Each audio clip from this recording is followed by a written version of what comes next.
வணக்கம் மக்களே! இன்னைக்கு நம்ம என்ன பார்க்க போறோம் அப்படின்னா, இண்டெக்ஸோட அப்டேட். இன்னைக்கு நிஃப்டி 50 -0.4% அளவுக்கு வந்து டவுன் ஆயிருக்கு. நிஃப்டி நெக்ஸ்ட் 50 -1.98% அளவுக்கு வந்து டவுன் ஆயிருக்கு.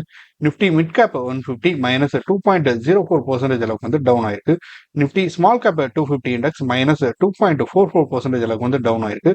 நிஃப்டி மைக்ரோ கேப் 250 இண்டெக்ஸ் -2.46% அளவுக்கு வந்து டவுன் ஆயிருக்கு. இந்த வீக்கோட லாஸ்ட் ட்ரேடிங் செஷனான இன்னைக்கு பார்த்தீங்க அப்படின்னா எல்லா இண்டெக்ஸுமே வந்து ஒரு நெகட்டிவ் நோட்ல தான் ட்ரேட் ஆயிருக்குது.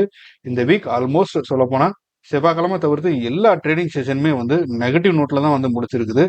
லாஸ்ட் ஒன் இயர்ல இல்லாத அளவுக்கு இந்த வீக் வந்து ஒரு ஒஸ்ட் ட்ரேடிங் வீக்கா வந்து அமைஞ்சிருக்குது. அதுவும் பாத்தீங்க அப்படின்னா இந்த இயர்ல ஃபர்ஸ்ட் வீக்கா இருக்கக்கூடிய இந்த வாரமே வந்து பாத்தீங்க அப்படின்னா ஃபுல்லாவே நெகட்டிவ் ட்ரெண்ட்ல தான் வந்து எல்லா இண்டெக்ஸுமே வந்து க்ளோஸ் ஆயிருக்கு. செக்டார் வைஸ்ன்னு பார்க்கும்போது பாத்தீங்க அப்படின்னா எல்லா செக்டாருமே ஒரு நெகட்டிவ் நோட்ல தான் வந்து க்ளோஸ் ஆயிருக்குது. எக்ஸப்ட் ஐடி, நிஃப்டி ஐடி மட்டும் வந்து இன்னைக்கு 3.44% அளவுக்கு வந்து ஒரு ஏற்றத்தை வந்து கொடுத்துருக்குது. இதுக்கு காரணமா பார்த்தோம் அப்படின்னா ஐடி கம்பெனிகளோட Q3 ரிசல்ட்ஸ் வந்து அனௌன்ஸ்மெண்ட் வந்து பண்ணியிருந்தாங்க. ஸோ அந்த ரீசன் காரணமாக பார்த்தோம் அப்படின்னா எல்லா செக்டாருமே எல்லா இண்டெக்ஸுமே வந்து நெகட்டிவ் நோட்ல இருக்கும்போது இந்த ஒரு ஐடி செக்டார் மட்டும் ஒரு பாசிட்டிவ் நோட்ல வந்து மூவ் ஆகி போயிருக்குது. இன்னைக்கு நிஃப்டி 50 ஓப்பன் ஆனது என்னவோ ஒரு பாசிட்டிவ் நோட்ல ஓப்பன் ஆகி இருந்தாலும் பாத்தீங்க அப்படின்னா 10 மணி அளவே பாத்தீங்க அப்படின்னா மார்க்கெட் வந்து ரொம்ப நல்லாவே டவுனுக்கு போய் 23,344 அப்படிங்கிற லோ வந்து பார்த்துருச்சு. இருந்தாலுமே ஒரு சின்ன ஒரு ரெக்கவர் கொடுத்து end of the day trading session பாத்தீங்க அப்படின்னா 95 பாயிண்ட் வந்து நெகட்டிவ்ல மைனஸ் ஆகி 23,431 அப்படிங்கிற ஒரு லெவல்ல வந்து க்ளோஸ் ஆயிருக்கு. ஸோ நிஃப்டி 50க்கு 23,500 தான் வந்து ஒரு பெரிய சப்போர்ட்டா இருந்தது. ஸோ இப்போ அந்த சப்போர்ட்டை உடைச்சிருக்குது. இது நேற்றைய ட்ரேடிங் செஷன்லுமே வந்து அந்த சப்போர்ட்டை உடைச்சிருந்தது. இருந்தாலுமே end of the trading session வந்து ஒரு சின்ன ஒரு ரெக்கவரை கொடுத்து அந்த சப்போர்ட்டுக்கு மேலேயே க்ளோசிங்ல இருந்தது. பட் இன்னைக்கு வந்து தெளிவாகவே உடைச்சு சப்போர்ட்டுக்கு கீழே தான் இன்னைக்கு க்ளோசிங் கொடுத்துருக்குது. ஸோ மண்டே ட்ரேடிங் செஷன் வந்து பார்க்கலாம். ஸோ இதுக்கு அர்த்தம் என்ன அப்படின்னா கண்டிப்பா மார்க்கெட் வந்து இன்னும் ஃபர்தரா டவுன் ஆகி 22,300 22,600 அப்படிங்கிற ஒரு 1,1000 பாயிண்ட்ஸ் வந்து டவுன் ஆகி அதாவது ஆல்மோஸ்ட் ஒரு 5% அளவுக்கான டவுன்ஃபால் வந்து இன்னும் பார்க்கறதுக்கான ஒரு பொட்டென்ஷியல் வந்து நம்ம மார்க்கெட்ல இருக்குது. ஸோ அடுத்து பார்த்தீங்க அப்படின்னா இந்த வீக்கோட ட்ரேடிங் செஷன் பார்த்தீங்க அப்படின்னா ஒரு மேஜரான ஒரு செல்லிங் ப்ரெஷர்னால பார்த்தீங்க அப்படின்னா எல்லா இண்டெக்ஸுமே வந்து ஒரு நோட்டபிளான ஒரு டிக்ளைன் வந்து கொடுத்துருக்குது.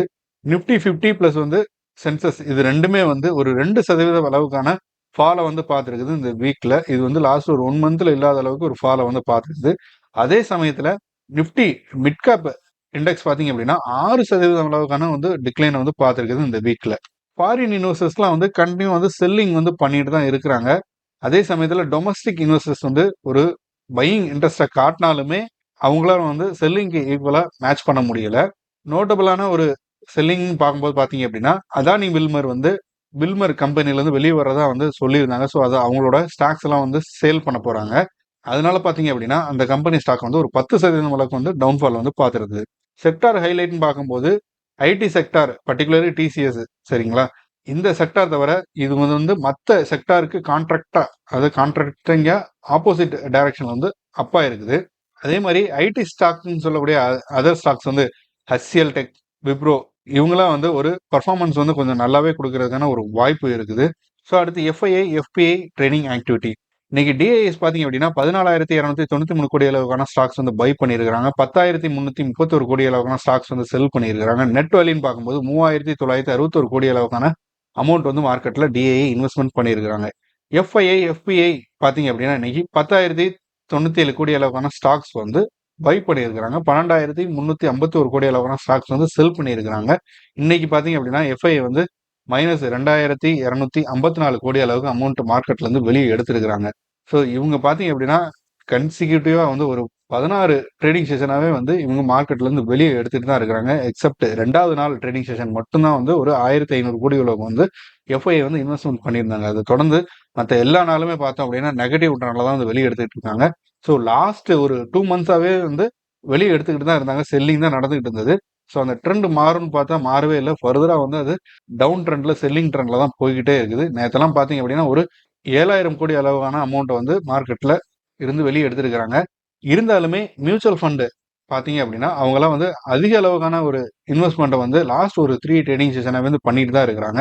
அவங்க வந்து என்னதான் வந்து அக்ரெசிவா இன்வெஸ்ட்மெண்ட் பண்ணாலுமே வந்து ஸ்டாக்லாம் வந்து ஃபர்தரா வந்து டவுன் ஆகிட்டு தான் இருக்குது. ஸோ ப்ராஃபிட் புக்கிங் பண்ணி எஃப்ஐஎஸ் வந்து கன்யூஸா மார்க்கெட்ல இருந்து வெளியே ஏறிட்டு தான் இருக்கிறாங்க. ஸோ நிஃப்டி நெக்ஸ்ட் 50 பாத்தீங்க அப்படின்னா டாப் 5 கெய்னர்ஸ் அண்ட் லூசர்ஸ்ல டாப் 5 கெய்னர்ஸ்ல TCS, Tech Mahindra, HCL technology, Infosys, Wipro. So IT companies தான் வந்து டாப் 5 கெய்னர்ஸ்ல வந்து டாமினேட் பண்ணிட்டு இருக்காங்க. டாப் 5 லூசர்ஸ் பாத்தீங்க அப்படின்னா Shriram finance, Indus Indian bank, Adani enterprises, NTPC, BEL இதெல்லாம் வந்து டாப் 5 லூசர்ஸ்ல இருக்காங்க. நிப்டி நெக்ஸ்ட் 50ல டாப் 5 கெய்னர்ஸ் பாத்தீங்க அப்படின்னா LTI Mindtree, IRCTC, ATGL, LIC India, Zydus life sciences இதெல்லாம் வந்து டாப் 5 கெய்னர்ஸ்ல இருக்காங்க. டாப் 5 லூசர்ஸ்ல பாத்தீங்க அப்படின்னா RECL, BHEL, union bank, PFC, DLF இதெல்லாம் வந்து டாப் 5 லூசர்ஸ்ல வந்து இருக்கிறாங்க. ஸோ அடுத்து நம்ம BHEL அண்ட் ONGC இந்த கம்பெனில வந்துருக்கூடிய ஒரு அப்டேட் பார்க்க போறோம். BHEL அண்ட் ONGC இவங்க ரெண்டு பேருக்கும் இடையில வந்து ஒரு MOU மெமரண்டம் ஆஃப் அண்டர்ஸ்டாண்டிங் வந்து பண்ணியிருக்கிறாங்க. இவங்க வந்து ரினியூவபிள் எனர்ஜி செக்டார்ல வந்து கொலாபரேட் பண்ணி நிறைய விஷயங்கள் வந்து பண்ண போறாங்க. இது வந்து இந்தியாவோட கிளீன் எனர்ஜி இனிஷியேட்டிவ் வந்து ஒரு என்ஹான்ஸ் பண்ணக்கூடிய ஒரு விஷயமா வந்து இருக்க போகுது. இவங்க ரெண்டு பேருமே சேர்ந்து பார்ட்னர்ஷிப் போட்டு fuel cells, electrolyser and battery energy storage system இதுல வந்து ஏதாவது ஒரு இனோவேஷன் விஷயங்கள் வந்து கிளீன் எனர்ஜிக்கு உதவுற அளவுக்கு வந்து பண்றதுக்கான ஒரு பிளான் வந்து பண்ணியிருக்கிறாங்க.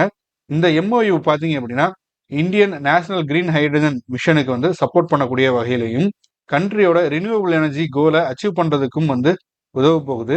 அதே மாதிரி BHEL ஷேர் பாத்தீங்க அப்படின்னா இன்னைக்கு 204 ரூபா அப்படிங்கிற ஒரு ரேஞ்சில் வந்து ட்ரேட் ஆகிட்டு இருக்குது. இது வந்து 5.73% அளவுக்கு வந்து டிக்ளைன்ல தான் இன்னைக்கு ட்ரேட் ஆகிட்டு இருக்குது. இதுக்கு காரணம் பார்த்தீங்க அப்படின்னா நம்ம மார்க்கெட்ல ஆல்ரெடி ஷெல்லிங் ப்ரெஷர் வந்து போயிட்டு இருக்குது. ஸோ அடுத்து சுஸ்லான் எனர்ஜி இந்த கம்பெனியில் வந்துருக்கூடிய ஒரு அப்டேட். சுஸ்லான் எனர்ஜி லிமிடெட் பார்த்தீங்க அப்படின்னா இன்னைக்கு ஒரு நாள் ட்ரேடிங் செஷன்ல வந்து ஒரு 3% அளவுக்கு வந்து ஃபாலை பார்த்துருக்குது. இந்த வீக்ல மட்டுமே இந்த கம்பெனி வந்து 9% அளவுக்கு வந்து ஃபால் ஆயிருக்குது. பாஸ்ட் ஒரு 1 மந்த்ல 16% அளவுக்கு வந்து ஃபாலை பார்த்துருக்குது. ஸோ இந்த கம்பெனி இது வரைக்கும் அதோட ஆல் டைம் ஹையான 86 ரூபால இருந்து 36% அளவுக்கு வந்து ஃபாலை பார்த்துருக்குது. அனலிஸ்ட்லாம் வந்து இந்த கம்பெனிக்கு கொடுத்த ரேட்டிங் பார்த்தீங்க அப்படின்னா 5 பேர் ரேட்டிங் கொடுத்து 3 பேர் வந்து பை ரேட்டிங் கொடுத்துருக்காங்க, 2 பேர் வந்து ஹோல்டு ரேட்டிங் வந்து கொடுத்துருக்காங்க. ஸோ ஃபினான்ஷியல் அப்டேட்னு பார்க்கும்போது இந்த நியூஸ் நம்ம ஆல்ரெடி பார்த்த நியூஸ் தான். இந்த கம்பெனிக்கு வந்து ஒரு 260 கோடி அளவுக்கான டாக்ஸ் ரிலீஃப் வந்து கிடைக்குது. ஸோ இது மூலமா வந்து அவங்களோட கடனை வந்து சிக்னிஃபிகண்டான அளவுக்கு வந்து ரெடியூஸ் பண்ண போறாங்க. ஸோ இதனால அவங்களோட ஃபினான்ஷியல் ஹெல்த் வந்து இம்ப்ரூவ் ஆக போகுது. அவங்களோட ஆர்டர் புக்கிங்குமே வந்து பாத்தீங்க அப்படின்னா ரோபோஸ்டா இருக்குது. ஏன்னா எல்லாருமே வந்து கிளீன் எனர்ஜி பிளஸ் வந்து ரினியூவபிள் எனர்ஜி நோக்கி போயிட்டு இருக்கனால அவங்களோட ஆர்டர் புக்கிங்குமே வந்து ஒரு ரொபஸ்டான புக்கிங்கா வந்து இருக்குது. அடுத்து டெல்டா கார்பரேஷன் லிமிடெட் வந்து நசரா இந்த கம்பெனில வந்துருக்கூடிய ஒரு அப்டேட். டெல்டா கார்பரேஷன் பிளஸ் வந்து நசரா டெக்னாலஜி லிமிடெட் இந்த 2 கம்பெனிகளுக்கும் சுப்ரீம் கோர்ட் வந்து ஒரு ஃபேவரான ஒரு ஆர்டர் வந்து பாஸ் பண்ணியிருக்கிறாங்க. ஸோ என்ன பண்ணியிருக்காங்க அப்படின்னா மார்ச் 17, 2025 வரைக்கும் வந்து அவங்களோட ஒரு GST கேஸ் வந்து போயிட்டு இருக்கு. ஸோ அந்த அமௌண்ட் வந்து ஹோல்ட் பண்ணி வச்சிருக்கிறாங்க. 1.12 lakh crore அளவுக்கான GST வந்து சுப்ரீம் கோர்ட் ஹோல்ட் பண்ண வச்சிருக்காங்க. ஸோ இந்த நியூஸை தொடர்ந்து பார்த்தீங்க அப்படின்னா டெல்டா கார்பரேஷன் வந்து 14% அளவுக்கு வந்து உயர்ந்திருக்குது. அதே மாதிரி நசரா டெக்னாலஜிஸ் பார்த்தீங்க அப்படின்னா 7% அளவுக்கு வந்து உயர்ந்திருக்குது இந்த சுப்ரீம் கோர்ட்டோட டிசிஷனால. ஸோ நம்ம முன்னாடியே சொன்ன மாதிரி இவங்க வந்து லீகலா வந்து ஒரு ஸ்டே வந்து கிடைச்சிருக்குது எகெயின்ஸ்ட் இந்த GST கேஸ்ல இருந்து. அதனால இந்த இது வந்து நடந்திருக்குது. ஸோ இந்த 2 கம்பெனி பார்த்தீங்க அப்படின்னா ஆன்லைன் கேமிங் இண்டஸ்ட்ரீஸ். ஸோ முன்னாடியே வந்து நம்ம கவர்மெண்ட் வந்து ஆன்லைன் கேமிங் இண்டஸ்ட்ரீஸா இருக்கக்கூடிய அதில் மேக்ஸிமம் கேம்லிங் தான் வந்து நடந்துட்டு இருக்குது. ஸோ இதுக்கான ப்ரிவென்ட் பண்றதுக்கு வந்து அதிக அளவுக்கான டாக்ஸேஷன் வந்து போட்டிருந்தாங்க. ஸோ அந்த டாக்ஸேஷன்ல வந்து எதிர்த்து வந்து இந்த கம்பெனிஸ்ல வந்து சுப்ரீம் கோர்ட்ல வந்து கேஸ் போட்டிருந்தாங்க. ஸோ அந்த கேஸ் நடந்துட்டு இருக்க டைம்லேயே வந்து இந்த டாக்ஸேஷனோட அமௌண்ட் வந்து இன்க்ரீஸ் ஆகிக்கிட்டே இருந்தது. ஸோ இப்போ அதை வந்து ஹோல்டு பண்ற விதமா தான் வந்து இந்த ஆர்டர் வந்து அவங்க பாஸ் பண்ணிருக்காங்க. ஸோ இந்த கேஸ் முடிகிற வரைக்குமே வந்து அந்த GSTங்கிறது வந்து ஒரு ரிலீஃபா வந்து இருக்க போகுது இந்த கம்பெனிகளுக்கு. அது தொடர்ந்தா வந்து இந்த கம்பெனியோட ஸ்டாக் பிரைஸ் எல்லாம் வந்து ஏறி இருக்கு. அடுத்து இன்ஃபோசிஸ் இந்த கம்பெனில வந்து இருக்கக்கூடிய ஒரு அப்டேட். இன்ஃபோசிஸுக்கும் காக்னிசன்ட்டுக்கும் இடையில வந்து ஒரு லீகல் பேட்டில் வந்து போயிட்டு இருக்குது. இதுக்கான காரணம் பார்த்தீங்க அப்படின்னா ஹெல்த் கேர் செக்டார்ல வந்து சில டேட்டாஸை வந்து இன்ஃபோசிஸ் மிஸ்யூஸ் பண்ணிட்டாங்க அப்படிங்கிற மாதிரி காக்னிசன்ட் வந்து ஒரு கேஸ் போட்டாங்க. இப்ப அந்த கேஸுக்கு எகைன்ஸ்டா வந்து ஒரு கிளைம் வந்து இன்ஃபோசிஸ் கம்பெனி வந்து பண்ணியிருக்குது. அது என்னன்னு பார்த்தோம் அப்படின்னா இந்த கேஸ் இவங்க போட்டது மூலமா வந்து அதுல சில சென்சிட்டிவ் இன்ஃபர்மேஷன்ஸ்லாம் வந்து காக்னிசன்ட் வந்து வெளியே ரிலீஸ் பண்ணியிருக்கிறாங்க. ஸோ அது வந்து அன்ஃபேரா இருக்குது. பிளஸ் வந்து இன்ஃபோசிஸ் எலக்ஸ் இந்த கம்பெனியோட வளர்ச்சி வந்து அது பாதிக்க விதமா இருக்கு அப்படிங்கிற மாதிரியும் பிளஸ் வந்து காக்னிசன்ட் வந்து ஒரு மோனோபொலியா வந்து இருக்கிறாங்க. அந்த ரீசனால தான் வந்து இந்த மெடிக்கல் கேர் ஹெல்த் கேர் செக்டார்ல வந்து இன்ஃபோசிஸ் வளரக்கூடாதுங்கிறதுக்காக தான் இந்த மாதிரி விஷயங்களை வந்து பண்ணிட்டு இருக்காங்க அப்படிங்கிற மாதிரி வந்து இவங்க ஒரு கிளைம் வச்சு இந்த கேஸை ஃபர்தரா நடத்தி கொண்டு போகிறாங்க. ஸோ அடுத்து பார்த்தீங்கன்னா பிரட்டிக் குரூப். இந்த பிரட்டிக் குரூப் பார்த்தீங்க அப்படின்னா ஒரு 2000 கோடி அளவுக்கான ப்ரீமியம் ஹவுசிங் ப்ராஜெக்ட் வந்து புதுசாக லான்ச் பண்ணியிருக்கிறாங்க காசிபாத்ல. ஸோ இந்த ப்ராஜெக்ட்ல பார்த்தீங்க அப்படின்னா 2 BH 3 BH and 4 BH apartment வந்து 12 டவர்ல வந்து கட்ட போறாங்க. ஒரு டவருமே வந்து 32 ஃப்ளோர் வந்து வச்சிருக்கக்கூடியது. ஸோ டோட்டல் ஏரியான்னு பார்க்கும்போது 35 லட்சம் ஸ்கொயர் ஃபீட்டா வந்து இருக்கு. பிளஸ் இன்வெஸ்ட்மெண்ட் அந்த ரெவன்யூ வந்து பார்க்கும்போது பார்த்தீங்க அப்படின்னா, இவங்க வந்து 2000 கோடி அளவுக்கு வந்து இன்வெஸ்ட்மெண்ட் பண்ண போறாங்க. இதுல இருந்து அவங்களுக்கு கிடைக்கக்கூடிய ரெவன்யூங்கிறது வந்து 5000 கோடியா வந்து இருக்க போகுது. இவங்க ஃபர்ஸ்ட் ஃபேஸ்ல வந்து ஒரு 1200 அபார்ட்மெண்ட் வந்து ஸ்டார்ட் பண்ணி விற்க போறாங்க. ஸ்டார்டிங் பிரைஸ் வந்து 1.2 crores வந்து இருக்க போகுது. பிளஸ் இந்த அபார்ட்மெண்ட்லாம் பாத்தீங்க அப்படின்னா இவி சார்ஜிங் ஃபெசிலிட்டிஸும் பிளஸ் வந்து ஒரு இன்டர்நேஷனல் ஸ்கூல் பிளான் பண்ணியும் வச்சிருக்காங்க இந்த டவுன்ஷிப்குள்ள இருக்கிற மாதிரி. பிளஸ் இவங்க வந்து ஒரு மாடர்ன் லிவிங்க்கு ஏற்ற மாதிரியான ஒரு தேவைகள் இருக்கக்கூடிய ஒரு ப்ராஜெக்ட் வந்து இது பண்ண போறாங்க. ஸோ அடுத்து சூர்யா ரோஷினி இந்த கம்பெனியில் வந்திருக்கக்கூடிய ஒரு அப்டேட். இந்த கம்பெனிக்கு வந்து பாத்தீங்க அப்படின்னா ஒரு சிக்னிஃபிகண்டான ஆர்டர் வந்து கிடைச்சிருக்குது பிஹெச்சிஎல்கிட்ட இருந்து. இதோட ஆர்டர் ஒர்க் பாத்தீங்க அப்படின்னா 81.47 கோடியா வந்து இருக்குது. இவங்க வந்து பைப் லைனுக்கான ஒரு ஆர்டர் வந்து கிடைச்சிருக்கு இவங்களுக்கு. 4 இன்ச்ல இருந்து 16 இன்ச் டயா இருக்கக்கூடிய பைப் லைன்ஸ்லாம் வந்து ஆர்டர் வந்து இவங்க ரிசீவ் பண்ணியிருக்காங்க. ஸோ இந்த ஆர்டரோட கம்ப்ளீஷன் பீரியட் பாத்தீங்க அப்படின்னா ஒரு 16 வாரங்களா வந்து இருக்க போகுது. ஸோ இவங்களோட ப்ராஜெக்ட் டெலிவரி எஃபிஷியன்சி வந்து நல்லா இருக்கிற ஒரு ரீசனால வந்து இந்த ஆர்டர் வந்து இவங்களுக்கு வந்து கிடைச்சிருக்குது. ப்ரீவியஸா பாத்தீங்க அப்படின்னா ரோஷினி இந்த கம்பெனி வந்து ஒரு 214 கோடி அளவுக்கான ஒரு ஆர்டர் வந்து செக்யூர் பண்ணியிருந்தாங்க ஹெச்பிசிஎல்கிட்ட இருந்து. பிளஸ் இவங்க டொமஸ்டிக்குமாவுமே நிறைய பைப் சப்ளைஸ் வந்து பண்ணிக்கிட்டு இருக்காங்க. ஸோ இன்னைக்கு நம்ம வந்து பார்த்தோம் அப்படின்னா இந்த வீக்கோட மார்க்கெட்டோட பர்ஃபார்மன்ஸ் பிளஸ் வந்து கம்பெனிகள் வந்து இருக்கக்கூடிய நியூஸஸ் வந்து பார்த்துருந்தோம். ஸோ நம்ம மார்க்கெட் வந்து இந்த வீக் வந்து ஒரு நல்லாவே ஒரு டவுன் ஆயிருந்தது. ஃபர்தரா டவுன் ஆகிறதுக்கான ஒரு வாய்ப்பும் இருக்குது. இன்னும் வந்து 4ல இருந்து ஒரு 5% கரெக்ஷன் வந்து நம்ம மார்க்கெட் வந்து பார்க்க வேண்டி இருக்குது.